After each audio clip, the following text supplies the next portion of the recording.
Hi, this is Jeanne St. Grace, and I wanted to share some information about the Soul Path Numerology that I talk so much about. This is the chart that I would use, the structure of the chart that I would use to share this information. I feel like it's very important rather than just looking at the birth certificate name of a person, we look at their whole name journey. So that would be names that their birth certificate name is always going to be the most important. And then it's also important that we look at common names so that we're seeing any kind of patterns that are evolving. So for this example, I'm using John Fitzgerald Kennedy, and that was his birth certificate name. That's how he came into the world. And then he also went by Jack Kennedy, JFK, and people called him Jack. There were some people that called him John Kennedy, and we could look at that name, but just for the sake of space and clarity and everything, we could always add layers of names to see what's at play. But for this purpose, this amount of information suits just fine. So what the premise is that when our name is chosen or given to us, depending on how you want to look at that, that's something that's done at a soul level, and the soul is encoding in the name the lessons, the challenges, the gifts, ultimately goals and soul purpose or life purpose that they're encoding into a lifetime. And so these are choices that are made at a soul level. If you've ever heard a parent say, "Oh, at some point I just knew my child's name, it just came in," then that indicates to me that there's some level of knowingness. There's some kind of a choice that happens on a plane that is beyond the earthly plane. So when a child is born and they are given their name and it is put onto their birth certificate, then that really seals the deal, so to speak. They are then creating a series of values and frequencies that they want, that then encode experiences, gifts, talents, and frequencies that they're going to carry with them throughout their life. So this is based on the Hebrew alphabet, and the numbers that we use correspond to the letters of the Hebrew alphabet. So, for example, the number 9 would be the letter Teth in the Hebrew alphabet, and I will bring information about the Hebrew alphabet in as it's pertinent to the conversation. So the important thing to know is that it's just a mathematical computation. There's no secret about it. I could share that and I might at a later date, but it's not necessarily pertinent to know how the sausage is made, just that the sausage is made. So for this intents and purposes, we've got his birth name, the name that he went by, the shortened energy of JFK, and then Jack as his first name. So the first thing that I'm looking at, because it always carries the most weight, is the birth certificate name. And so in multiple places, we can see that the 9 is repetitive um, in his birth certificate name. And 9 is about understanding the use and the proper use of power, power with integrity, power with authenticity, and not power for the sake of power, but power to be used wisely and righteously.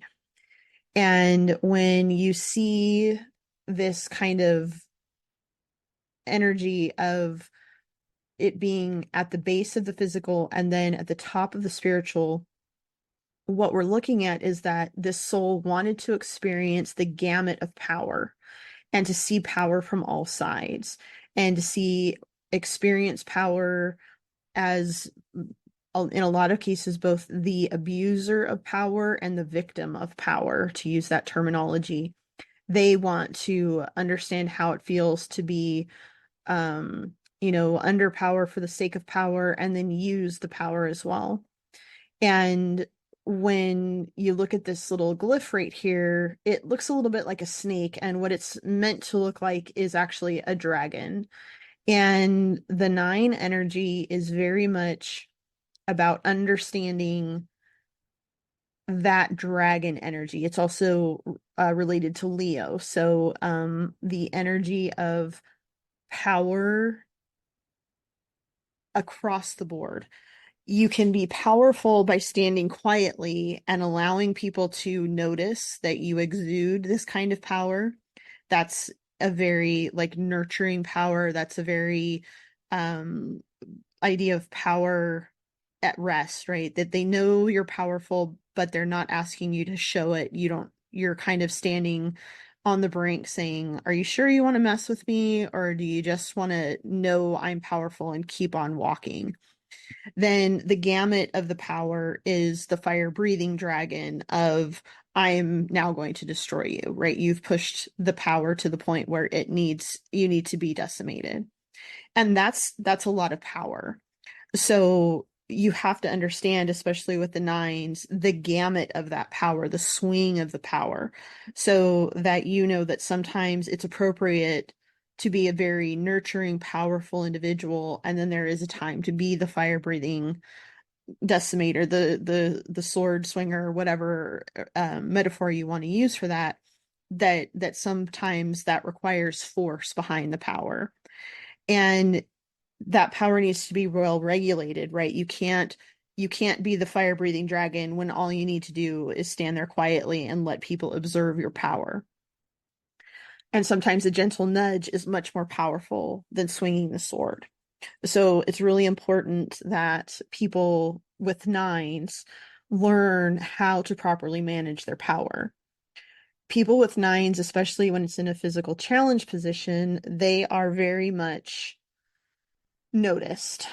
It almost exudes off of them when a nine in physical challenges walks into a room. Everybody's going to kind of like stand up and take a look at them. They're going to be like, this is a force to be dealt with two sets of nines, so basically four nines in his chart, then that's intensified. The power that he exuded was probably very palpable in any room that he walked into, and he was very often the center of attention. And we know that he was a pivotal figure in American history at any given moment. Like we know that his his presidency and then his ultimate passing was really a pivot point. And it's like there was America before JFK and after JFK. There's definitely a place in history where he becomes a bookend. And so we know from the past, we can look back and see that it was very, very important. He had to carry that much power to do the work that he was here to do. And also he had to learn probably the gamuts of power. I think about when he wrote Profiles in Courage. That is definitely an exploration of people exercising their power. It's also a recognition of the power of courage. He himself had to overcome a lot of challenges. He created a lot of challenges. He was not a saint by any means, but he was a powerful person, no matter which way you cut it. He was also a catalyzer. He moved people into action, whether it was to help him to make them better, or he catalyzed them against him. He catalyzed them to do things they normally wouldn't do. He gave a lot of hope to a lot of people. He was a powerful figure, and that, the Spider-Man, with great power comes great responsibility. Was he always responsible with his power? That's for other people to judge, not me, because right now all we're looking at is his chart and what he looked like really like on paper. So the nines are also fertile ground. The nines are places where creativity can flourish. In the Hebrew alphabet, the letter Teth does actually look like a snake. And but the snake's tail doesn't close, so it's not like an Ouroboros or it's a closed system. There's room for accumulation of fertile ground and then a place for it to grow out of. And we could argue that he was a thought leader. He shifted the ideas of a lot of people. We also know that in ways that he was abused by power, or that, there was a lot of expectation from his family, especially after his older brother passed away. And he took on the mantle of that firstborn son that really wasn't the role that he was raised for. And I don't always think he was comfortable with that.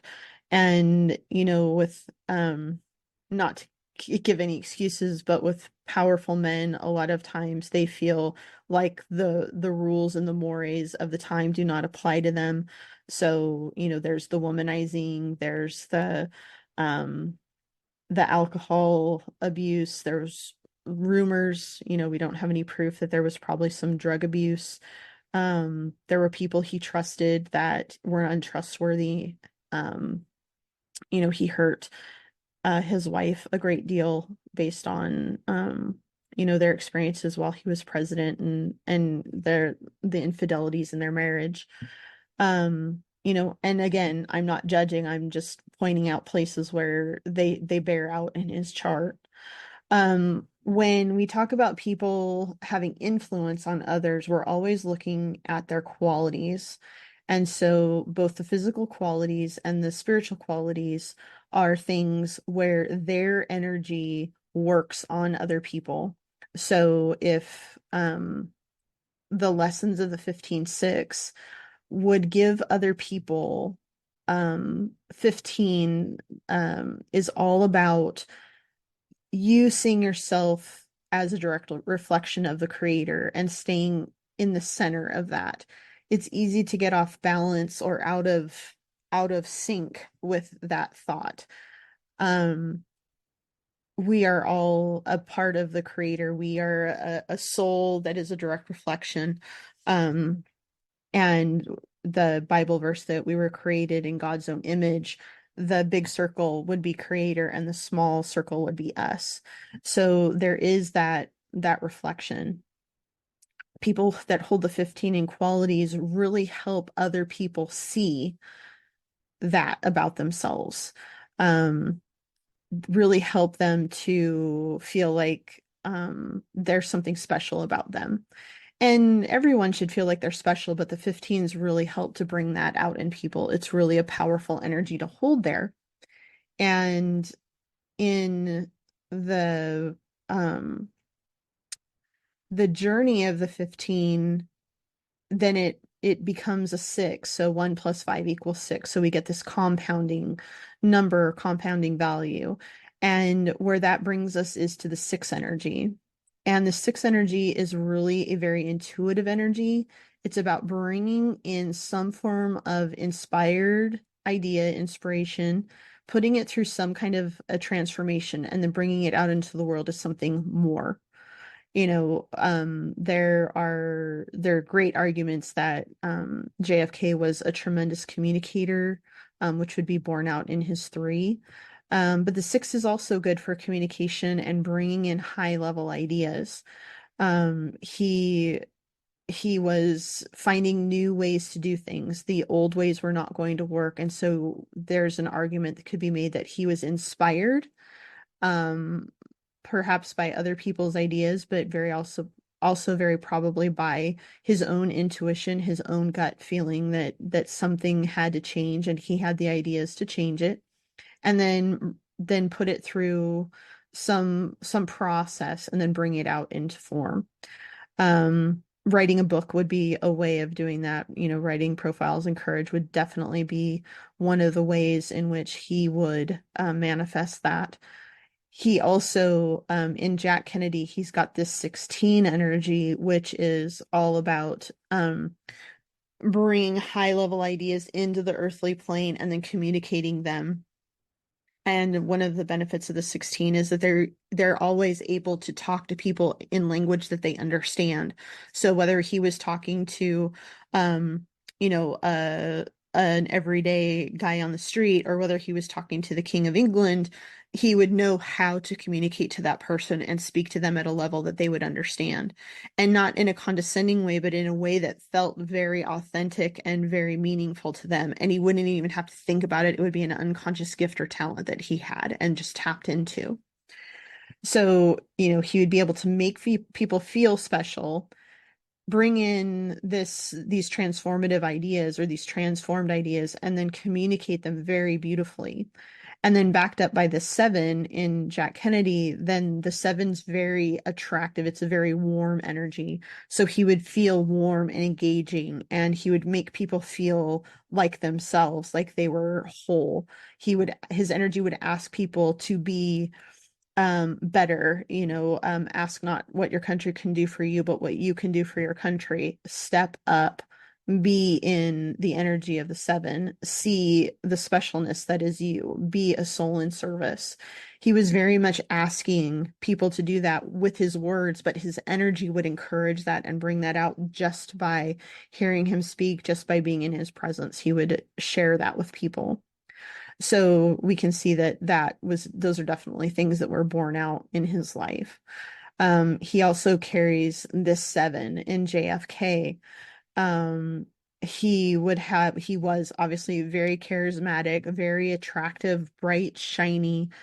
He did have a dark side, and he was pretty good at keeping it hidden while he was alive. I think there were always rumors about, say, the less savory things that he did, but he always appeared to be very wholesome, he was very in control of how people perceived him. And that's a hallmark of the seven. And it's actually one of the darker aspects of the seven, because the seven is ultimately being asked to be in their authenticity, to show both their dark side and their light side and bring those things into unification. But one of the darker aspects of the seven is that they're going to hide the things they don't want people to know about them. So there can be secrecy in sevens, there can be controlling in sevens. It can even lead to forms of like psychopathy, where they're um they're creating these images of themselves that are not they're absolutely not true. So sevens can be dishonest, they can hide things, but in their ultimate expression, the seven is all about being open and honest and unconditionally loving of both self and others without judgment. So when we talk about the ultimate benefits, there's also a shadow aspect that we have to, they're held in polarity against each other. So that's a very interesting dynamic of his chart.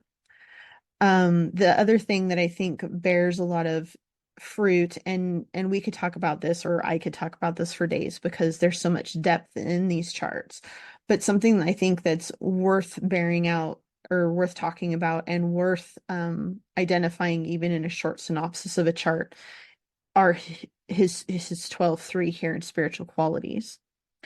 So 12 is the letter Lamed in the Hebrew alphabet, and it's one of the letters that touches heaven and touches the earth.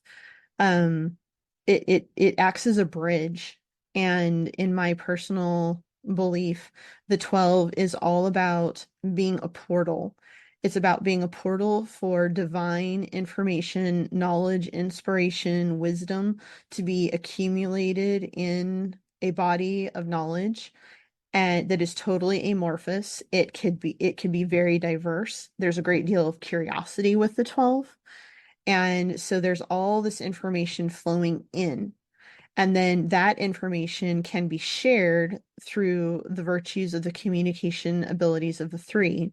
All of the information accumulated by the 12 goes into the channel of the three, goes through a deep digestive process, and then is brought back out into the world as new and fresh ideas that are synthesized after a deep amount of thought. Generally, threes are deep thinkers. With the combination of the 12, there's a great deal of curiosity, and so there's this perfect storm of wisdom with the ability to communicate exactly what they want to talk about and how they want to bring those ideas into the world. I think about the Ich ein Berliner speech, of we are he I am one of you, I stand behind the wall as much as you do, I know how you feel, and we want the wall to come down. He was a powerful speaker. He was a great communicator. And I think even if he was imperfect in his human dealings, in his thoughts and in his desires for the country and for the well-being of the country, he was very much in his integrity. Um, the other thing about a 12 is this funnel works both ways. And in many ways, the funnel going the other way up is for others. And especially since his 12-3 is in qualities where he most impacts other people, I feel like he was a portal. The next um, letter over 12 would be 13, of course. It just naturally progresses to 13. But 13, he has here in his life purpose. So he was on his own ascension journey, but he's asking people to be the next level version of themselves and really awakening. Like, how many people were really awakened and enlivened by his ideas? He was really asking people to level up in their thinking and their ability, their capability, what they put out into the world. He was really inspirational in that. And the 13 in the system is the feminine power, which is a very creative power. And, men carry, they have to balance their masculine with the feminine. And as women need to balance their masculine and feminine as well. But that feminine energy, the 13, is also the Christ consciousness. So it's the unconditional love of the mother. Like, you're always welcome back in. There's always love for you here. And asking you to do better, though, asking you to live those Christ-like belief systems of love your neighbor as yourself, of always doing your best, of, walking away from the conflict that isn't yours to be in conflict, or being in conflict for no reason. Um, there's a certain level of sacrifice that if you're willing to sacrifice, that's okay, but you should never be sacrificing because somebody else is forcing you into it. So he really helped a lot of people to move into the next best versions of themselves. Coincidentally, well, not coincidentally, interestingly, the 12, because of its curiosity, can also be a harbinger of infidelity or promiscuity. Um, you know, there's curiosity there. I think probably one of the big motivators for infidelity is, oh, maybe this might be interesting or exciting, or I'm curious about that person and I want to get to know them better, at whatever level that looks like. And so the 12 is for that person, one of those things that can be present. It is not always, and I never look at somebody with a 12 and be like, "Oh, are you promiscuous?" But that level of curiosity can, like in its very darkest form, lead itself into something like that. So, that is like the very, very short version. This is a chart that if I was presenting it to a client would take an hour and a half to 2 hours. We would go deep and look at the pattern. You can see he's got fives across his chart. He's got these 10 ones that pop up. He's got the ones here. He's got ones here. He's got the 13-4 here, and then it shows back up in JFK.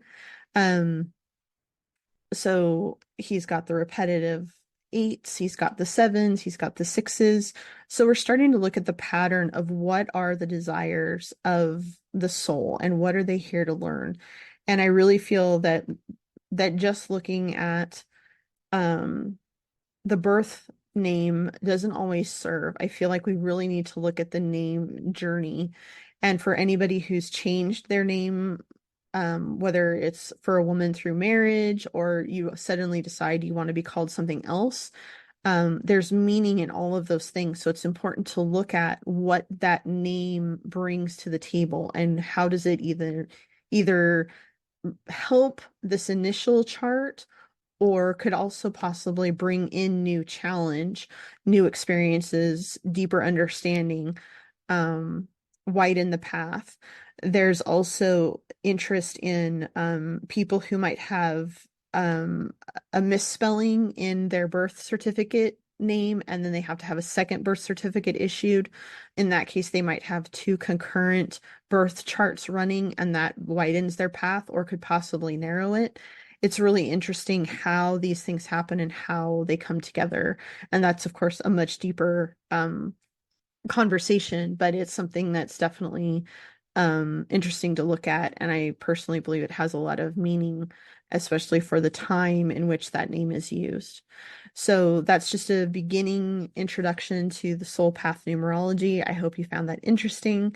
If you have any questions or would like your chart read, please feel free to reach out to me and we can arrange that. As always, I start with the consultation call or a consultation email or message exchange, and then we can move from there. I also offer a video option where I would just take a chart and do like a 30-minute introductory video. That's one of my offerings. If you're not quite ready to do a full reading, but would like a look at your chart and get some beginning information from it, that's a great way to start.